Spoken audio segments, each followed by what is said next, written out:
Chapter 2 Part 7.1 If the dual wielder was on the same level as the shield bearer, there would be no way Skama and the rest could handle both of them at the same time. No, perhaps they would be dead the moment they came into contact with the enemy. Skama, what do we do? Let's take care of this guy first. Skama spoke with determination, after her companion's panicked voice calmed her down somewhat. If they couldn't even take this thing down, they wouldn't even have a chance at an escape. They could only hope that this thing's health had already been whittled down to a wick's length by those spell attacks. After she stopped retreating, Skama turned to face the shield bearer and darted towards it. Her tomahawk was easily blocked by the shield, and so was the ethereal copy. Skama's attacks were not enough to break down the shield bearer's defenses. She had expected her attack to be thwarted, that was all she had to do. The real attack was the magic arrow and shockwave that followed. The spell attacks were followed up by the rogue, who tossed a bottle towards the sides of the undead's leg. The liquid that oozed out of her comrade's shattered bottle was common glue that any alchemist or the like could manufacture. This was a strategy that could only work if the enemy was standing on polished stone. No matter how high of a defense the shield bearer might have, its ability to dodge didn't matter against a bottle thrown at it. The undead was bound to the ground by glue. Even if it only was for a brief moment, their opponent was immobilized. This was a common tactic they used when engaging a foe who was much more powerful than them. Skama circled around to the shield bearer's hand that did not hold the shield, the hand that held the wave-bladed sword, and began attacking. The shield bearer swung its great sword around, expertly parrying every hit that came its way. Even though its two legs were completely stuck on the ground, and she had used martial arts to chain her attacks, Skama couldn't land a single hit. This thing is like a metal wall. Skama saw from the corner of her vision the scene of the undead using brute strength to tear its foot away from the stone-tiled ground. Two more offensive spells were cast, yet they still failed to bring it down. An undying ability? Or something that could heal it over time? There were monsters like hydras or trolls who had the ability to regenerate. For those, you couldn't just deal incremental damage, but would have to land a single fatal hit that could reduce the monster's health to zero. It was futile to continue on their panicked attacks. Skama couldn't even land a single hit on it. God damn it. Incoming. Skama couldn't help but shift her gaze upon hearing the rogue's cry. Standing at the gate was the silhouette of the other undead being. The dual wielder. Skama felt her stomach churning, the combined pressure of them all made her want to puke. Is this where I'll die? The rogue who had been executing combos with Skama couldn't handle the pressure, and retreated to her side. The dual wielder responded in kind and moved to the shield bearer's side. They're not attacking. Which means, shit. These things are highly sapient. Skama felt as though she could perceive a smile on the dual wielder's rotten face. The shield bearer had shown them attacks that were not on the same level as its defense capabilities, but perhaps that was just to instill despair in them to buy time for the dual wielder to come. Both enemies were there. This was a good opportunity to use AoE spell attacks. Yet, those spells were never cast. No, it might have been better to say that they couldn't start casting. The reason why should have been obvious. Though attack spells had been proven to be effective, it would also provoke them to initiate their attacks. Their fate would have been set in stone then. Even if their side held off on attacking, their enemy would do so sooner or later. But, they simply could not build up the courage to hold their fates in their own hands. After she agonized over this, Skama made her decision. You two, run away. She knocked on the rogue's waist. We'll buy you some time. Huh? For real? Me too. Wait, you want me to do that? The rogue wailed, but Skama ignored him. There were two opponents. If they did not at last have two people to hold them off, they could only, a boom rung in their ears.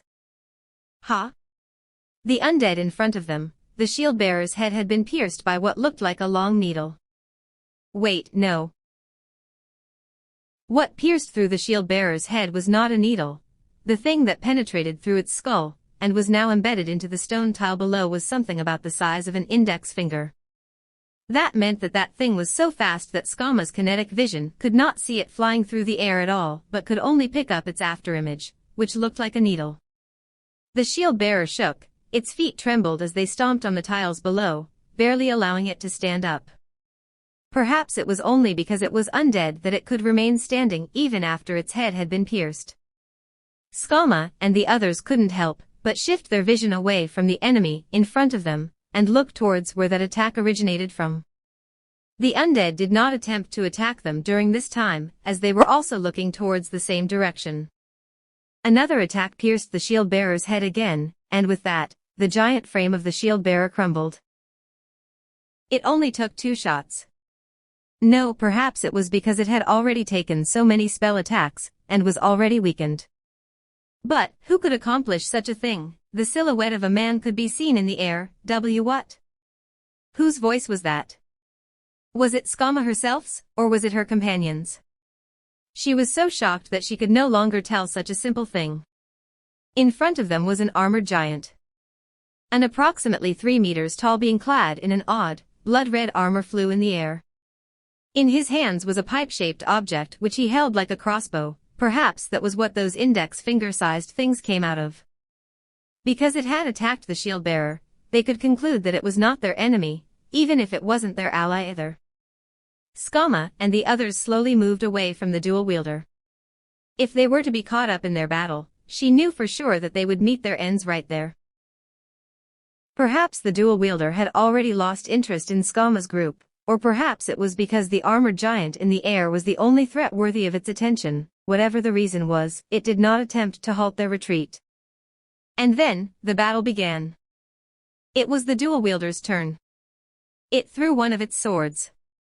It threw the sword with such strength that there was no way that Skama could avoid it. If she tried to block it, it would still inflict a fatal amount of damage. The armor did not try to avoid it, but tanked the hit with its own body. Perhaps it could not avoid it, or maybe it did not feel the need to avoid the attack at all. The ear-piercing sound of metal clashing against metal rang, as the thrown sword bounced off the armor. It then disappeared as if it had evaporated into the air, only to show up back in the dual wielder's hands. It did not return to its hand. Rather, another one had appeared. The armor in the air pointed the pipe at the dual wielder in one smooth motion, as though that sword toss did not do damage to him at all. The pipe found its target and then, it spat out something after a brief flash of fire and lightning. What used to be single-shot attacks turned into an uncountable amount of projectiles. Grokatatada, the sound of apathetic violence could be heard everywhere. Faced with the unknown projectiles, the dual wielder swung its swords. The sharp ting sounds of whatever was flying towards it being sliced into pieces could be heard. But there was a limit to it. 2 swords could not have dealt with the dozens or even hundreds of projectiles. The tiny projectiles flew at shocking speeds as it penetrated the enemy.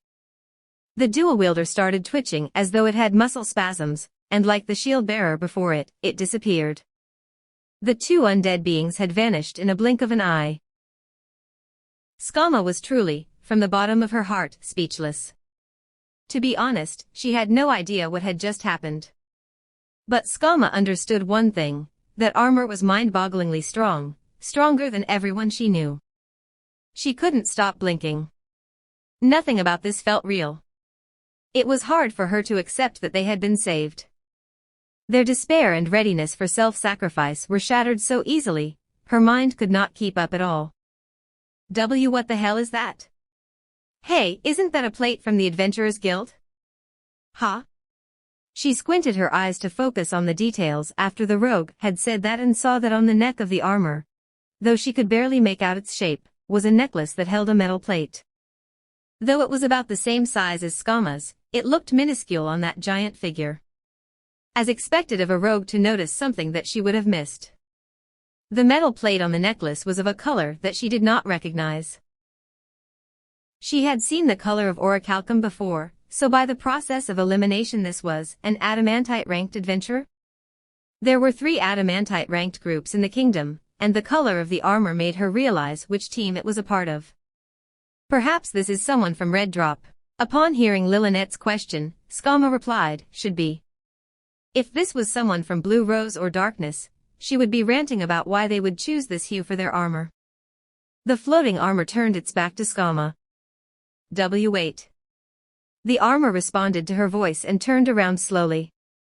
It raised up its left hand, straightened its index and middle finger, and pointed them towards its forehead. As if it was bidding farewell, the armor gestured at them gently. Then it just flew away. Skama stared vacantly at the empty sky and asked the rogue, "What was that?" "Who knows?" She couldn't understand at all, but someone from Red Drop came over to assist them, that was probably it. But, I understood one thing. If we have someone this strong, perhaps the Sorceress Kingdom's invasion will come to an end right here. Of course, this is under the pretext that it would still be willing to break the Adventurer's Code, and will continue participating in battles from this point onwards. 3. He felt as though he had just heard an sound. Eanes thought it sort of sounded like it was from himself. A Death Knight and a Death Warrior, 2 undead beings had suddenly died. The one to defeat them was also wearing an item from Yggdrasil, the power suit. Eanes had felt that he had lost 2 contacts, though the feeling wasn't too strong given how many connections he had at once, which was how he had come to learn that it wasn't an illusion. Silence filled the room. He felt the gaze of every floor guardian, perhaps the maids too, on him. Eanes was the mastermind of this siege, so it would not have been wrong to view this as Eanes' defeat. Clone. New paste. Few persons can be made to believe that it is not quite an easy thing to invent a method